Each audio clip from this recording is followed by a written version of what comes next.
Ешқандай проблема болып жатқан жоқ па?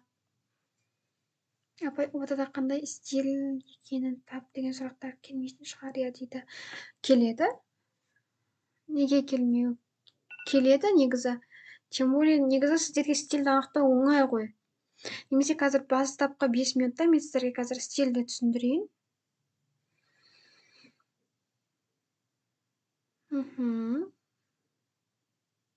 Стильді анықтау сіздерге қиын ба?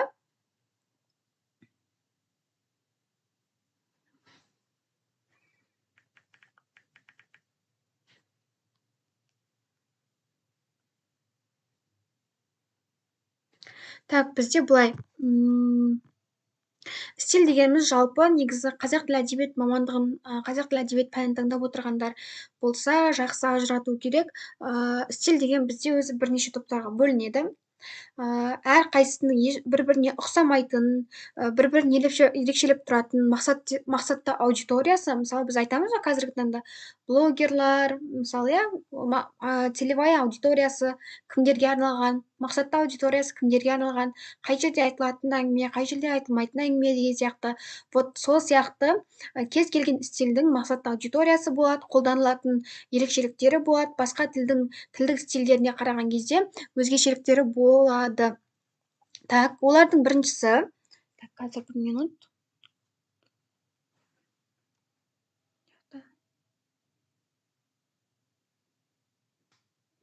Чатты бір қарап қойайын. Саламатсыздар ма? Жақсы, мен стиль дегенді түсіндіре берейін, иә, сіздер қосыла беріңіздер пока. Уже бізде сабағымыздың басталғанына 1 минут өтіп кетіпті. Саламатсыздар ма? Енді қосылып жатқан оқушылар бар екен. Ең бірінші біздің түсіндіретініміз көркем әдебиет стилін түсіндірейін, иә. Қалай ойлайсыздар, көркем әдебиет стилі қандай нелерде қолданылады, қандай салаларда қолданылады, қандай оқулықтарда қолданылады, немесе қандай кітаптарда қолданылады? Бірінші сіздердің жауаптарыңызды естиін, одан соң бірге талдайтын боламыз. Көркем әдебиет стилі. Әлде бүгін бұл стильді бірінші рет естіп жатқандарыңыз бар ма?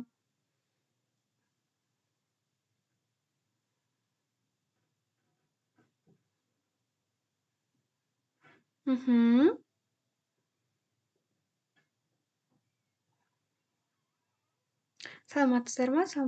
Бізде енді қосылып жатқан оқушылар бар екен. Жақсы, ендеше мен түсіндіруді бастай берейін, иә? Мына жерде чатты ашып қойайын. Сіздерден келген сұрақтар маған көрініп тұру үшін. Поэзия дейді. Жақсы, көркем әдебиет стилі дегеніміз көбінесе көркем шығармаларда қолданылады. Сіздер мысалы әртүрлі кітаптарды оқуларыңыз мүмкін ғой. Сайын Мұратбековтің Жабайы алмасын оқуларыңыз мүмкін. Драматургия дейді. Драматургияда я деп қарастырайық. Сайын Мұратбековтің Жабайы алма кітабын оқуларыңыз мүмкін.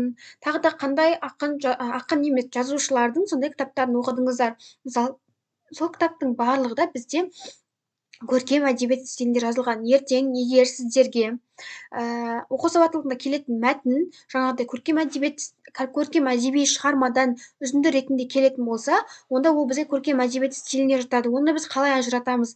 Ол жерде көбінесе эмоционалды, экспрессивті сөздер көп қолданылады және ауыспалы мәндегі сөздер көп қолданылады. Мақал-мәтелдер, фразеологизмдер, мысалы, саламатсыздар ма, Аделя? Қош келдіңіздер. Мысалы, нақты қандай ат ізін салмады, таяқ тастам жер, сүт пісірім уақыт, бұлардың барлығының мағынасы фразеологизм, үйтелген жер, иә? Тағы да неше түрлі бізде фразеологизмдер бар. Бірнеше тіркес бірігіп келіп, бір ғана мағынаны білдіретін. Вот оның барлығы бізде көбінесе көркем әдебиет стилінде қолданылады және көркем әдебиет стилі көбінесе шығармаларда, жазушылардың шығармаларында қолданылады. Түсінікті болды ма көркем әдебиет стилі? Эмоционалды, экспрессивті сөздер болады, ауыспалы мағыналы сөздер болады. Мысалы, таудың басы деген, таудың басы болмайды ғой, адамның ғана басы болады. Ол же таудың басы деген бізде ауыспалы мағынада қолданылып тұр. Сондықтан ол бізде көркем әдебиет стилінде көбірек қолданылатын тәсіл болып табылады. Көркем әдебиет түсінікті болса, екінші ресми іс қағаздар стиліне тоқталайық. Ресми іс қағаздарға нелер жатады? Кәнеки жазыңыздаршы. Ресми іс қағаз жазып көрдіңіздер ма, ұстап көрдіңіздер ма, өткізіп көрдіңіздер ма? Жалпы ресми іс қағаз деген кезде ойларыңызға ең алдымен қандай құжаттар түседі? Негізі әр стильдің өзінің атақ, подсказка беріп тұр, нені білдіретініне. Өтініш, рұқсат дейді. Иә, мысалы сіздер өмір сынып болдыңыздар, иә? Сынып болып белгілі бір музейге, мүмкін Түркістанға баруға директордан рұқсат сұрайсыздар. Сол кезде әр оқушы жеке-жеке өтініш жазып береді, немесе ата-ана жазып береді, иә. Қолхат жазып береді, өтініш хат жазып береді, сенім хат жазып береді, түсініктеме жазып береді, иә. Қандай да бір ағаттық істеп қоятын болса, неліктен, мысалы сабаққа кешігіп келген болса, неліктен кешігіп келген туралы, белгілі бір қателік жасайтын болса, соны неліктен жасаған туралы, рұқсатнама, иә, рұқсатнаманы береді. Вот осындай құжаттардың барлығына жазылатын стиль ол бізде ресми іс қағаздар стилі. Мұндай стильде жаңа көркем әдебиетте қолданатындай эмоционалды экспрессивті сөздерді қолдануға болмайды. Ешқандай да ауыспалы мәндегі сөзді қолданбау керек. Өйткені бұл құжат. Құжат ол мемлекеттің кәдімгідей сот ісінде көмекші ретінде рөл атқаратын құжат, ең маңызды рөл атқаратын нәрсе. Сондықтан бұл жерде ауыспалы мәнді сөздерді қолдануға болмайды. Нақты фактілермен ғана сөйлеу керек. Кімге жазып жатқаны, құжаттың кім жазып жатқанын, қашан жазды, қолы, жазылған күні, неліктен жазды, бұл құжаттың қандай түріне жатады, вот соның барлығы нақты фактімен көрсетілсе, бұл бізде ресми іс қағаздар стилі. Келесі, қандай стильге келдік? Келесі публицистикалық стиль. Публицистикалық стиль көбінесе бізде бұқаралық ақпарат құралдарында қолданады, SME деп жатамыз, иә? Бұқаралық ақпарат құралдарында репортаж, мысалы әр күнде біздің дикторлардың бізге арнап әр кеште немесе әртүрлі арналарда, телеарналарда рұқсатнама дейді. Так, осы публицистикалық стильге нелер жатады? Жазыңыздаршы. Әртүрлі журналистердің, дикторлардың күн сайын кешкі жаңалықтары, иә, бізге жеткізіп жатқан, оның барлығы бізде публицистикалық стильге жатады. Публицистикалық стильдің мақсатты аудиториясы көпшілік. Көбінесе үндеу, үгіт, насихат жүреді. Мысалы, президенттің жалпы жолдамасы публицистикалық стильге жатады. Сіздерге ертең, мысалы, 2030-2050 бағдарламасынан үзінділер беретін болса, ол бізде публицистикалық стильге жатады. Өйткені қандай да бір басшы, қандай да бір қызметкер өзінің қарамағындағы қызметкерлерге, немесе халыққа, немесе қол астындағы бағыныштыларға үндеу жолдап жатыр. Яғни көпшілікке қарата айтылған нәрсесі ол бізде публицистикалық стиль болады. Публицистикалық стильде көбінесе әртүрлі элементтер кездесе береді. Өйткені болып жатқан жаңалықты жеткізу үшін эмоционалды, экспрессивті сөздер қолданылуы мүмкін, бірақ көбінесе үндеу мәнді сөздер көп қолданылады. Түсінікті болды ма публицистика? Сұрақтар бар ма? Сұрақтар болса қойыңыздар. Сіздердің сабаққа қатысуларыңыз күннен күнге азайып бара жатыр ғой. Ертең мерекеге жақындаған кезде тіпті жалғыз өтпейін сабақты. Түсінікті. Жақсы. Енді бізде соңғы стиль ауызекі стиль. Ауызекі стильді сіздер күн сайын қолданасыздар. Дәл қазір мен де қолданып отырмын. Сіздер бір-бірлеріңізбен сөйлескен кезде, мен сіздерге сөйлеген кезде, сіздер маған сұрақ қойған кезде, подругаларыңызбен сөйлескенде, үйдегі мама-папаларыңызбен, отбасы мүшелерімен сөйлескенде, бәрі WhatsApp-та сөйлескенде оны қолданатын ауызекі стиль. Мысалы, сіздер кеттік деп айтасыздар, бірақ қайда кетіп бара жатырсың, кіммен кетіп бара жатсың, қашан барасың, неліктен бара жатсың, оның бәрін айтып отырмайсың, иә? Мен мектепке сабақ оқу мақсатында сағат 8:00-де барамын, сен менімен бірге барасың ба деп қолданбайсыңдар. Кеттік дейсіңдер. Ауызекі стильде осындай толымсыз мағынадағы сөздер мен сөз тіркестері, сөйлемдер көп қолданылады. Және де бізде жаргон сөздер қолданылып кетуі мүмкін, диалектілер қолданылады. Мысалы, диалектілер бізде әр аймақта әртүрлі айтылатын сөздер, бір аймақта сарай дегенді біреу қора деп қора мағынасында қолданса, бір аймақта Оны андай бір асхана мағынасында қолданады, бір аймақта кәдімгі сарай, үлкен, зәулім сарай мағынасында қолданады. Осының бәрі диалекті. Мысалы, огурцыды бәдрен деп қолдануы мүмкін, иә? Леген дегенді біреу әртүрлі мағынада қолданады. Осындай әр аймақта әртүрлі қолданылатын сөздер ол бізде диалектілер ауызекі стильдің элементіне жатады. Диалектілерді ресми стильде қолдануға, ресми қағаздар стилінде қолдануға болмайды. Өйткені ресми қағаздар стилі жалпы халыққа түсінікті тілде жазылу керек. Ал ауызекі стилде ондай ереже жоқ.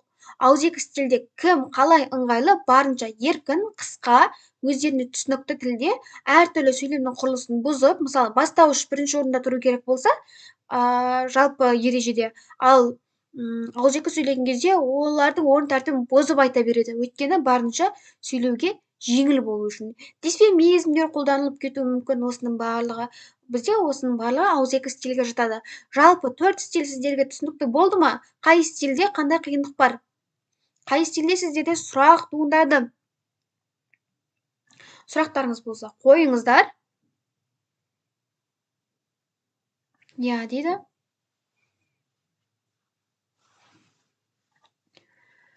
Так, сұрақ жауап иә, түсінікті. Жақсы, ендеше мәтін талдауды бастайық, иә? Біз осы мәтінге келгенбіз. Мен оқып бастаймын. Менімен бірге оқысаңыздар да болады. Менің оқығанымды тыңдасаңыздар да болады. Қысқасы бастаймын. Бірінші, так, мен жақындатып қояйын. Сіздер телефоннан көріп отырсаңыздар, сіздерге анығырақ көріну үшін. Так, Бабыр ұлы Моңғол империясының Орта Азиядан шыққан императоры. Ол оңтүстік Азияда Моңғол әулетінің негізін қалады. 1483 жылы Өзбекстанның Ферғана алқабындағы Лаун Андижан деген жерінде дүниеге келген. Естулеріңіз бар ма Бабырды? Бабыр өте ірі денелі, күшті адам болған екен. Ол екі иығына екі адамнан отырғызып, емін еркіннен киіп, жазылып жүре алатын болған. Осылайша ол жаттығу да жасаған екен. Ол мұсылман дінінің сүннит бағытын ұстанған. Мұсылман шииттердің ұстанымын жақтырмаған. Толық есімі Захриддин Мұхаммед. Жұрт оны Бабыр деп атап кеткен. Бабыр сөзі парсы тілінен аударғанда арыстанның сайманы деген мағына береді екен. Бабыр өзінің өмір жайында жазбаша деректер қалдырған. Бабырнама. Сіздер тарихтан сұрақ жауап жаттаған кезде Бабырнаманы естідіңіздер ме? Оның авторы кім еді? Бабырнаманы жазған деген сияқты сұрақтар жаттайтын едік қой. Сіздер естімедіңіздер ме? Оның бұл мемуары мұсылман әдебиетіндегі алғашқы нағыз өмір дерек болып есептеледі. 1494 жылы Ферғана әмірі Омар шайхы қайтыс болып, 12 жасар Бабыр әкесінің орнына Ферғанаға билеуші болып тағайындалады. Әскерін көбейткен ол Кабулды басып алды және Ауғанстандағы жаңа патшалықты өзіне қаратты. Осы жерден әрі қарай Үндістанға басып кіріп, Делиді, одан әрі солтүстік Үндістанды жаулап алып, Арганы өзіне қаратты. Бабыр өте талантты ақын болған және табиғатты керемет сүйген. Ол бақтар салдырып, сол бақтарда серуендегенді ұнатқан. Бабыр 47 жасында қайтыс болды. Орнына мұрагері ретінде билікке келген ұлы Хумаюн келді дейді. Так, енді бірінші сұрақ. Өмір дерек деген сөздің мазмұнын ашатын тіркесті белгілеңіз. А. Өмір туралы толғаулар. В. Өмір туралы философиялық ойлар. С. Адамның өмірі туралы мәлімет. Д. Адамның қоршаған орта туралы ойы. Е. Даналық ойлар түйіні. Қараңыздар, жоғарыдағы Бабырнама деген құжат ең алғашқы тарихта жазылған өмір дерек құжаты, өмір дерек туындысы болып табылады екен. Енді ол неліктен өмір дерек болып табылады? Өмір дерек дегеннің мағынасы қалай ашылып тұр мәтінде? Өмір туралы толғаулар болып тұр ма? Өмір туралы философиялық ойлары ма Бабырдың? Адамның өмірі туралы мәлімет пе? Адамның қоршаған орта туралы ойы ма? Әлде даналық ойлар түйіні ме? С деген екі жауап келіп жатыр. Так. Тағы қандай жауаптар келеді екен? Қарсылар жоқ па? Басқа жауап деп ойлайтындар жоқ па? Жақсы. С жауабы дейді. Жақсы, өте жақсы. Бізде дұрыс жауабы С жауабы. Өмір туралы толғаулар емес. Жалпы өмір туралы емес, бізге бір ғана адамның өмір баянына акцент беріп тұр, иә? Акцент деген ол бізде басымдылық. Өмір туралы философиялық ойлар емес, почти екеуі бірдей. Адамның қоршаған орта туралы ойы емес, егер де олай болатын болса, ол басқаша болатын еді. Даналық ойлар түйіні емес. Негізі мына дұрыс емес жауаптың барлығы да бізде бір-біріне синоним сияқты, иә? Бір-біріне синоним сияқты, вот ал тек қана адамның өмірі туралы мәлімет деген ғана бізде өзгеше ойды білдіріп тұр. Және де Бабырдың өмірі туралы мәлімет Бабырдың өмір дерек құжаты ретінде жасалғандықтан ол бізде өмір дерекке жатады. Келесі. Захриддинді неге Бабыр деп атаған? А. Ірі денелі, күшті адам болғандықтан. В. Ақылды ғұлама болғандықтан. С. Талантты ақын болғандықтан. Д. Жаңа патшалықты өзіне қаратқандықтан. Е. Мұсылман дінін ұстанғандықтан. Қандай жауап бізде? Мәтінге апарайын сіздерді. Неке. Толық есімі Захриддин Мұхаммед, оны жұрт Бабыр деп атап кеткен. Бабыр сөзі парсы тіліне аударғанда арыстанның сайманы деген мағынаны береді. Сонда неліктен атаған екен? Бабыр өте ірі денелі, күшті адам болған екен. Ол екі яғна екі адамнан отырғызып, емін еркін еңкеп жазылып жүре алатын болған. Осылайша ол жаттығу да жасаған екен. Так, кәнеке оқушылар, неге үнсізбіз? А дейді.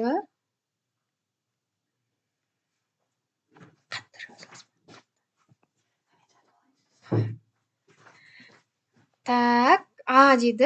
2 деген А жауап, 3 А жауап деп жатыр.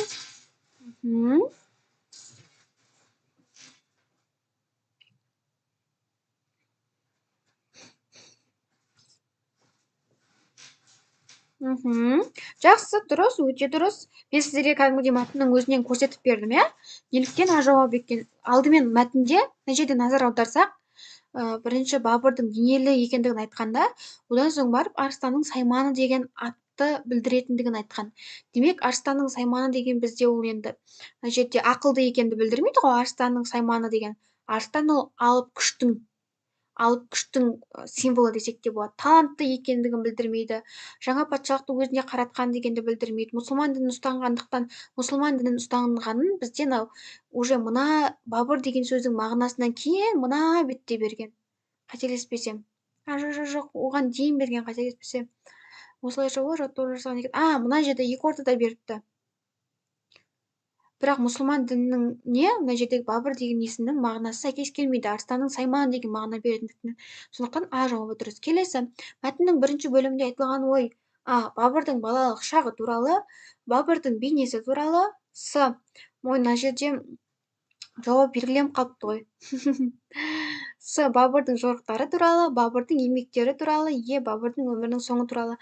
Мына жерде дұрыс жауап дұрыс тұр ма, әлде қате берілген ба?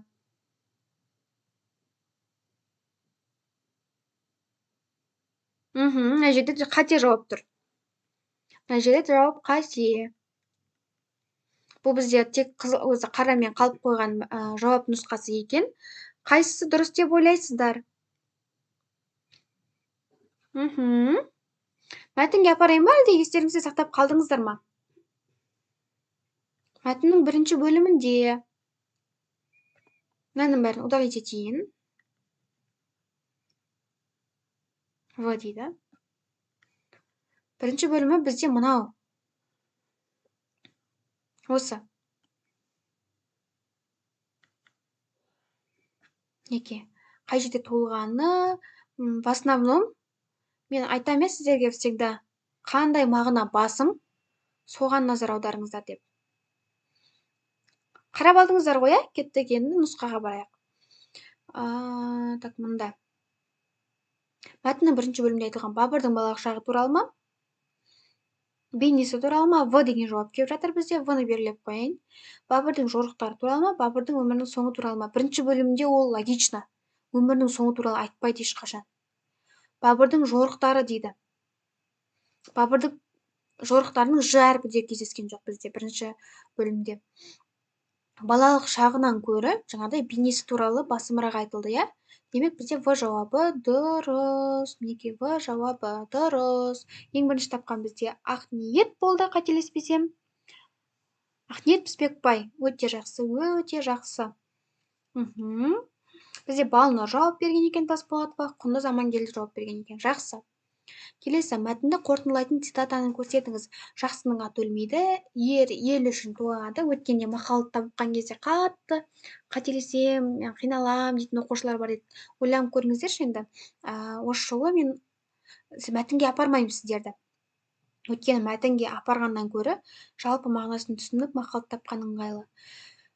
Жақсының аты өлмейді, ел үшін туады, жауласқанның тізесін бүктір, ерді намыс өлтіреді, батыр туса ел ырысы.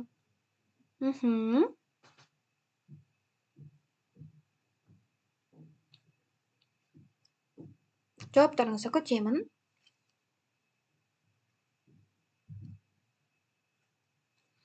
Кәнеке. Бірінші ел үшін туады деген келеді ма? А сияқты дейді. Аны белгілеп қояйын.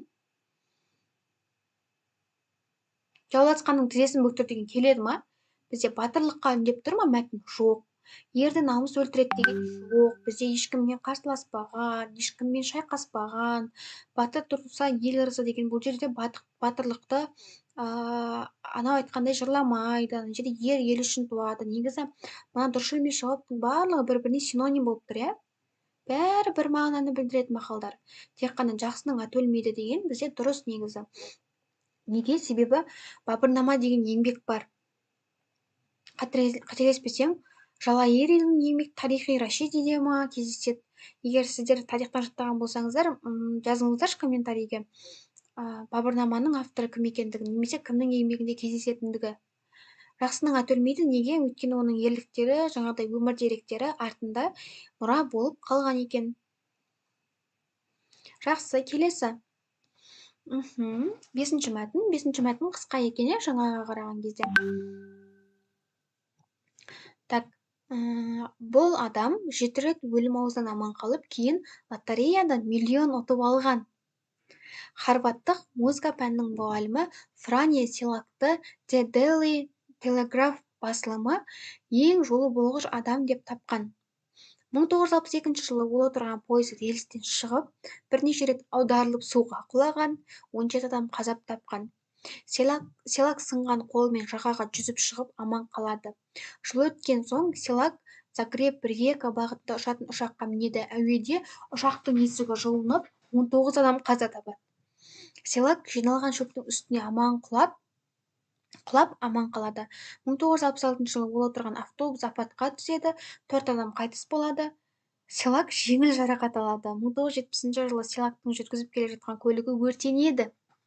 Көліктен шығып, өртті сөндірмекші болғанда көлігі жарылады. 3 жылдан кейін көлігі тағы өртеніп, Селак шашсыз қалады дейді. 1995 жылы Селакты автобус қағады. Мәссаған. Бұл жолы да ол тек жеңіл жарақат алады. 1 жылдан кейін таулы аймақта жүк көлігімен соқтығысуға аз қалғанда көлігінен секіріп үлгеріп аман қалған. Ал 2003 жылы Селак лотереядан $1 миллион ұтып алған дейді. Қандай қызықты ақпарат, қандай қызықты мәтін. Так, мәтіннің астындағы алғашқы сұрақты мәтінмен бірге сіздерге жақындатайын, чтобы төбесінде ақпараттар көрініп тұру үшін. Мәтін мазмұнына сай тақырыпты көрсетіңіз.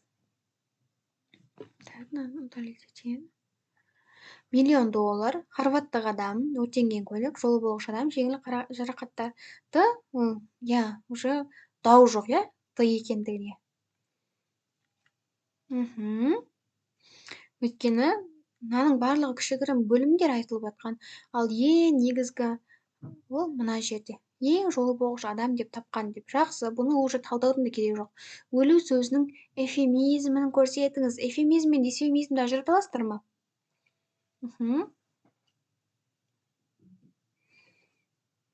Эфемизм мен дисфемизмді таба аласыздар ғой, Егер жоқ десеңіздер, түсіндірейін бірінші. Өлу сөзінің эфемизмі: жан тәсілім етті, жаны рахатқа кенелді, бақидан қайтты, жаны жай тапты, жүрегі орнына түсті. С болады ма дейді, с дейді. Бақидан қайтты деген сәйкес келіп тұр ма? Так, кім қалай жауап береді екен?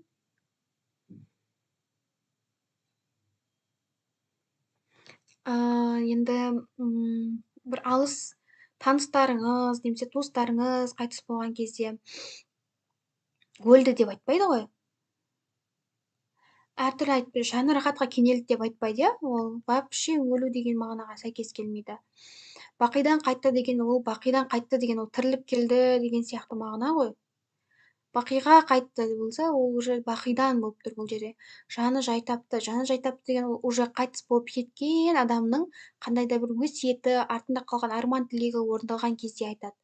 Жүрегі орнына түсті деп өлу мағынасында емес, тірі жүрген адамдарға айтады. Жан тәсілім етті, иә, дұрыс. Мен сізге қойған сұраққа жауап бермедіңіздер. Эвфемизм мен дисфемизмді ажырата аласыздар ма? Дәл осы сұраққа келген кезде қате жауаптар өте көп келді ғой. Тек бір ғана оқушы жауап берген, дұрыс. Жәния Төлебекова, онда да сенімді емес жауап.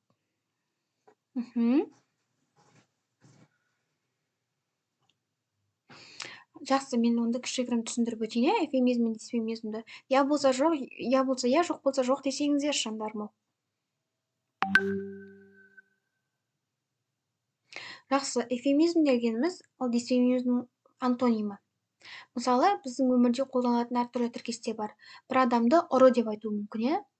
Бірақ қазақ халқының сөз байлығы, шешендігі, көркем сөйлеуі өте жоғары деңгейде дамыған.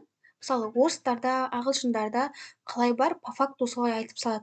Ұры ма ұры, өлді ма өлді. Оның қандай да бір сыпайы түрі жоқ. Ал қазақтарда оны бірден тарс етіп жеткізбеген. Оны даже ұры дегеннің өзін бізде сыпайылап жеткізуге, көңіліне тимеуге тырысқан. Мысалы, ұры дегенді қолының мүкісі бар деген. Немесе мүгедек. Енді инвалид дейді ғой орысша. Инвалид дегеннің мәдениетті варианты жоқ орысша.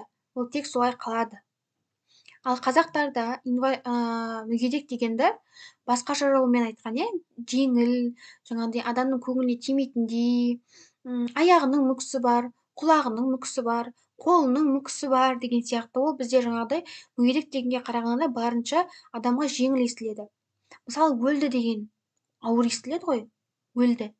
Ал жан тәсілім етті, алласына қайтты, бақилық болды дейтін болсақ, ол уже несі топыраққа енді, топырағы торқа болды деп жатады, иә? Ол уже жаңағы өлді деген әдемі естіле ма, әлде жаңағыдай бақилық болды, жан тәсілім етті, алласына қайтты деген әдемілеу естіледі ма?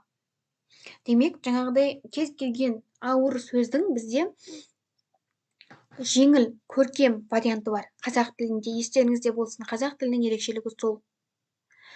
Ол бізде көркем варианты эвфемизм болады, ал жаңағыдай тура мағынасы дисфемизм болады.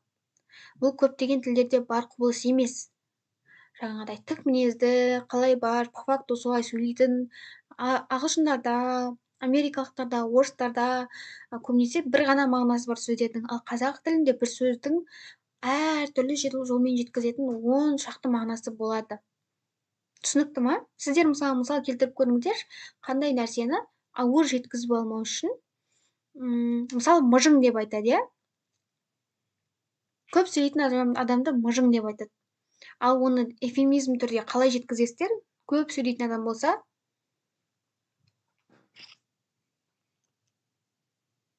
әлде мыжың деп айта саласыздар ма?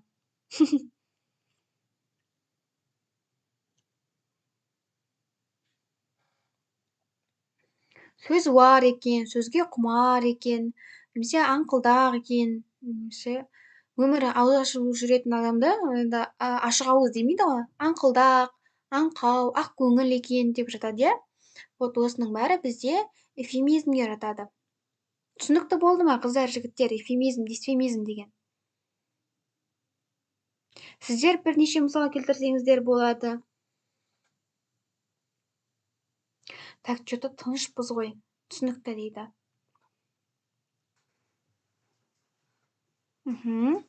Ақниетке ғана түсінікті болған ба? Түсінікті. Жақсы. Ендеше келесі сұраққа көшейік. Мәтін мазмұнына сай келетін мақал-мәтелді көрсетіңіздер. Өлмегенге өлі балық, көрмегенге көсеу таң, салы суға кету, өрт тілсіз жау, байтал түгіл бас қайғы. Қараңыздар, айтып тұр сіздерге. Мәтіннің мазмұнын қорытындылайтын деп тұрған жоқ. Мәтіннің мазмұнына сай. Әйтеуір бір жерінде осы мақал мәтелге сай бір дерек бар. Жалпы мәтіннің мазмұнын түйіндейтін мақал деп тұрған жоқ сіздерге. Әйтеуір мәтіннің ішінде осы бір мақалдардың әйтеуір біреуі сәйкес келеді деп тұр. Өлмегенге өлі балық. Келе ма? Өлмегенге көсеу таң. Салы суға кетті. Өр тілсіз жау, байтал түгіл бас қайғы. Кәнеки?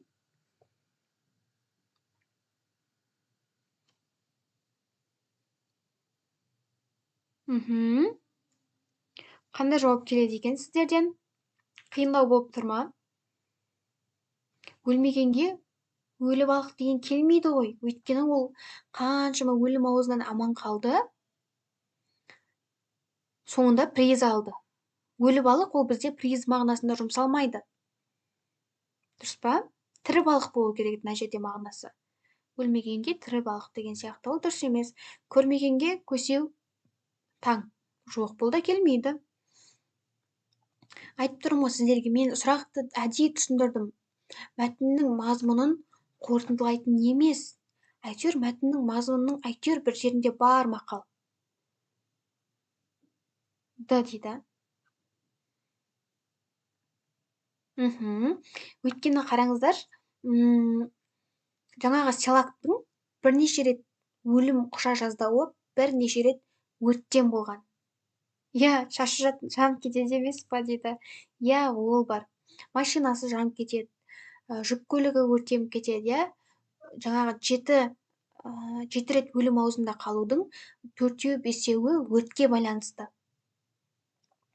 Отырған пойыз неғып кетеді деген сияқты, оның барлығы бізде өрт көбінесе кездесіп жатқан. Өрт, тілсіз жау деген сәйкес келеді. Байтал түгіл бас қайғы деген ол бізде қандай мағынада жұмсалады? Барлық абыр-сабыр болып тұр, бірақ әркім өзінің қара басын ойлап жатқан сондай ситуацияға, байтал түгіл бас қайғы, оған бәрібір басыма балса болды деген ситуацияда қолданатын мақал. Ол сәйкес келмейді. Бізде жақынырақ келетіндер д. Вроде оңай, оңай негізі, бірақ осылай мақал анықтаған кезде қиналып қалып жатырмыз. Келесі, Силак ұшыраған апаттардағы көлік түрлері қандай? Су көлігі, темір жол көлігі, қоғамдық көлік, су көлігі, жүк көлігі, су көлігі, әуе көлігі, су көлігі, әуе көлігі, темір жол көлігі.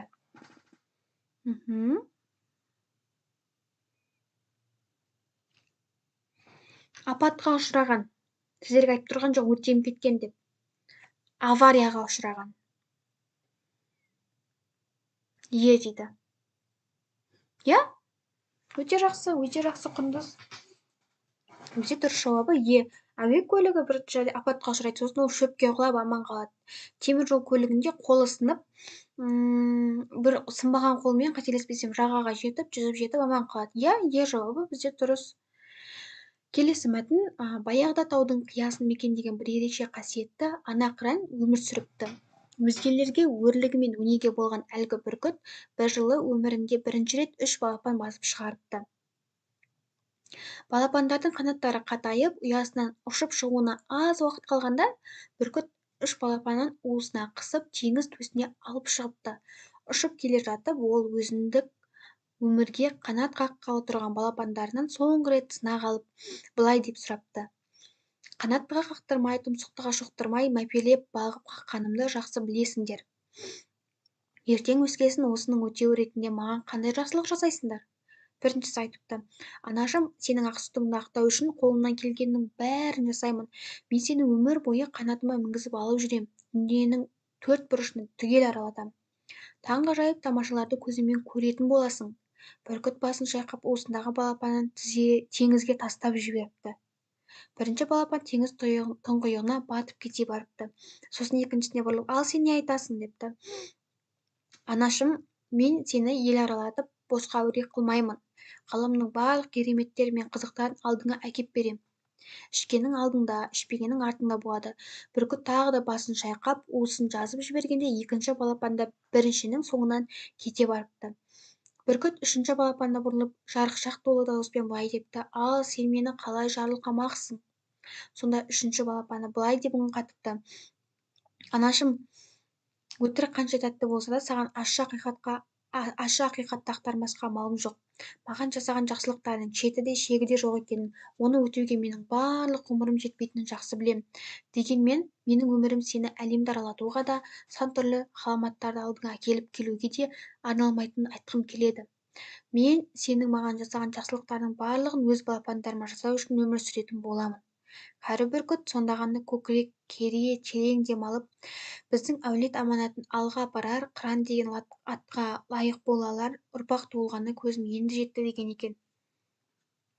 Қызықты мәтін, иә? Мәтін мазмұнына лайықты тақырып. Кәрі қыран, қыран балапандары, қыран арманы, қыранның сұрағы, соңғы сынақ.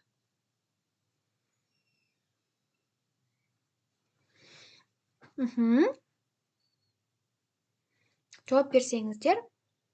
Так, бізде С деген жауап келіп жатыр. Негізі мынаның барлығы айтылған, иә? Қыранның арманы, балапандары аталған, кәрі қыран екені айтылған, қыран сұрақ қойған, бірақ негізгі басымдық бізде соңғы сынақ. Өйткені дұрыс жауап бермегеннің бәрін суға лақтырып, арғы жағында олар өлім құшып жатты. Яғни олардың соңғы сынақтары болды.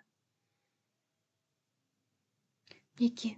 Ана жерде қателеспесем айтқан, соңғы рет, соңғы рет сынақ алып, былай деп сұрапты. Мәтіннің өзінде де айтылыпты, иә? Ал мына осы бір кілт сөздің мағынасын мына қалған абзацтар ашып тұр. Соңғы рет сынақ дей ма, ол қандай сынақ екенін, мынаның барлығы соңғы сынақ дегенге жауап беріп тұр. Барлығы. Дұрыс, өте дұрыс. Құндыз, Ахниет, жарайсыздар. Мәтін мазмұнына алшақ сөйлемдер. Бірінші балапанына риза болыпты, ата қыран балапандарына сұрақ қойыпты, кәрі бүркіт үшінші балапанына риза болыпты, балапандарына соңғы сынақ жасапты. Неге? Алшақ деп тұр сіздерге. Бірінші балапанына риза бола ма? Жоқ. Дұрыс емес, минус. Ата қыран балапандарына сұрақ қойыпты. Ата қыран ба ол? Ана қыран ба? Анашым деп айтты ғой, бізде демек ол ата қыран емес, ана қыран. Кәрі бүркіт үшінші балапанына риза болыпты. Ол дұрыс. Соңғы балапанына риза болады. Балапандарына соңғы сынақ жасапты. Ол дұрыс. Я, демек бізде 3 пен 4 дұрыс екен. Демек бізде ол С жауабында тұр екен. 3-ші мен 4-ші. Мәтін мазмұнын жеткізудегі тәсіл. Суреттеу, зерттеу, хабарлау, ақпарат әңгімелеу. Кәнекей, кім табады? Қайсысы басым болып тұр? Суреттеу ма? Мысалы, кәрі қараның қанаты 2 метр, тұмсығы үшкір келеді деген суреттеу бар ма? Жоқ. Суреттеу жоқ бізде. Зерттеу. Кәрі қырандар ғалымдардың зерттеуі бойынша 1 километр биіктікте тау шыңында өмір сүреді екен. Олар ұяларын мынандай материалдан жасайды екен деген зерттеу бар ма? Жоқ. Дейді. Так, неге 4 қана оқушы қатысып отыр? Мәссаған. Ертең аз бала алса кімге өкпелейді сосын? Жақсы. Иә, бізде дұрыс жауабы Е. Бір оқиға бар, сол оқиғаның қалай өткендігі әңгімелеп тұр. Хабарлау емес, ақпарат емес. Ой, мына жерге галочка қойып қойыппын ғой, X болады.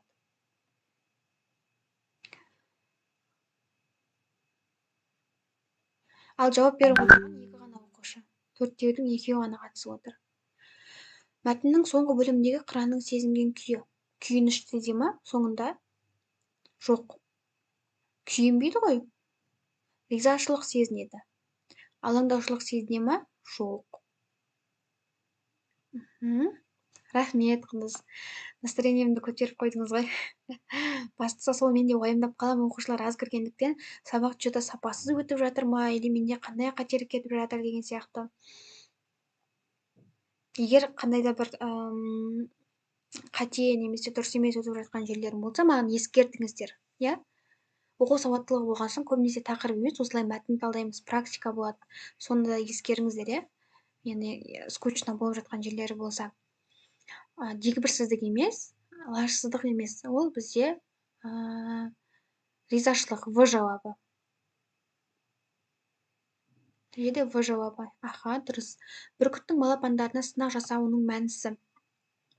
Аманатына ие болып қалатын балапанды білгісі келді, балапандардың арманын білгісі келді, балапандардың өз еркімен ұясынан ұша алатынына көз жеткізу үшін балапандардың болашақ өмірін болжағысы келді, балапандардың мінезін анықтағысы келді. Бізде дұрыс жауабы А болады. Өйткені мына жерде мәтінге жүгіріп қарасақ, мына жерде соңында айтып тұр. Біздің әулет аманатын алға апарар қыран. Демек, аманат деп тұр мына жерде. Вот, дұрыс, А жауабы. 6. Мәтін мазмұнын қорытындылайтын нақыл сөз. Өнегелі ұрпағың болса, өлмегенің. Ер қартайса, қазаншы болады, бүркіт қайтарса, тышқаншы болады. Қартайса.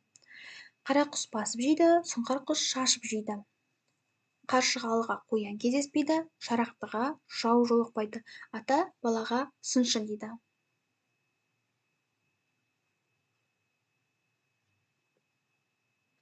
Бізде дұрыс жауап бірден айта берейін. Мына жерде оқушы саны аз, талқылайтындай жағдайда емеспіз.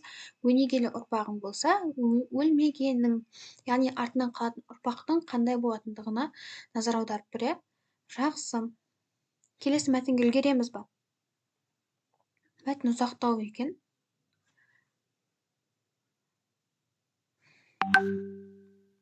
Біз қанша мәтін талдадық?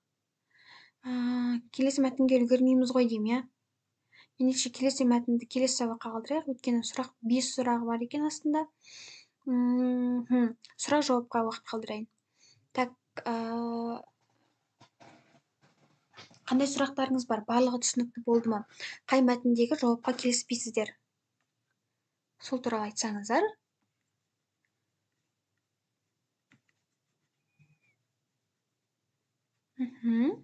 Әлде бәрі прям түсінікті, сіздер келісетін деңгейде болды ма? Түсінікті апай барлығы. Жақсы, Құндыз, Ақниет, Гүлназ, сіздерге алғысым шексіз. Алла разы болсын. Жақсы, өте жақсы, прям.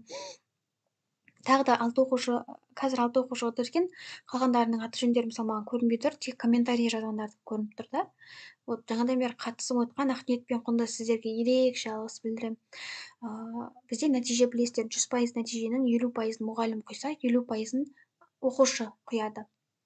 Егер мұғалім 50% ғана құяп, кері взаимно жауап, кері байланыс болмайтын болса, онда нәтиже мысалы 10 балл ма, 10 балдың 5-еуін жинағандай боласыздар оқу сауаттылығынан. Ал сіздерге 5 жауап керек па? 5 балл керек па? Жоқ, керек емес. Сіздерге керегі 10 балл. Сондықтан мен сіздерден кері байланыс жоғары болған сайын мен қуанып жақсы түсіндірем. Мен қуанып жақсы түсіндірсем, сіздер жақсы жоғары деңгейде білім алатын боласыздар. Конечно, барлық кезде сапалы білім беруге тырысамын, бірақ адам көп болып, талқылау, талдау болған жерде нәтиже аз адамға қарағанда жоғары болады. Сондықтан уақытылы осылай қатысып отыруларға тырысыңыздар, иә. Ақниет, Құндыз, негізі сіздердің аттарыңызды өте көп оқимын мен. Комментарийде ең көп жазатын оқушыларды мұғалім есте сақтап ешқашан ұмытпайды ғой. Вот, сондықтан всегда осылай болып жүрсеңіздер, мен сіздерге гарантия бере аламын, иншалла. Ертең сіздердің 10-да 10 жинайтындарыңызға не только оқу сауаттылығы, сіздер оқу сауаттылығының өзіне осындай жауапкершілікпен қарасаңыздар, басқа таңдау пәндеріне қандай жауапкершілік танытатындарыңызды тіпті елестете алмаймын. Сондықтан бұйырса сіздерге сенімім мол, сіздерге артатын. Қандай пән таңдап отырсыздар, Ақниет, Құндыз?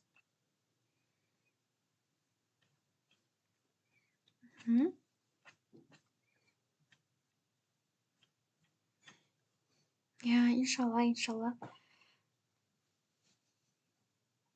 Жақсы, таңдау пәндеріңізге сәттілік, бұйырса қоштаспаймын. Келесі биогео, информат деді. Екеуіңіз екі түрлі екен, прям. Аха. Екеулеріңізге сәттілік тілеймін. Прям логикалық, аналитикалық, критический мышлениелеріңіз жақсы дамыған екен. Прям бірден дұрыс жауап беріп отырсыңыздар. Үлкен рахмет тағы да. Сау болыңыздар. Бүгінгі сабағымыз аяқталды. Қоштаспаймын. Келесі кездескенше сау болыңыздар.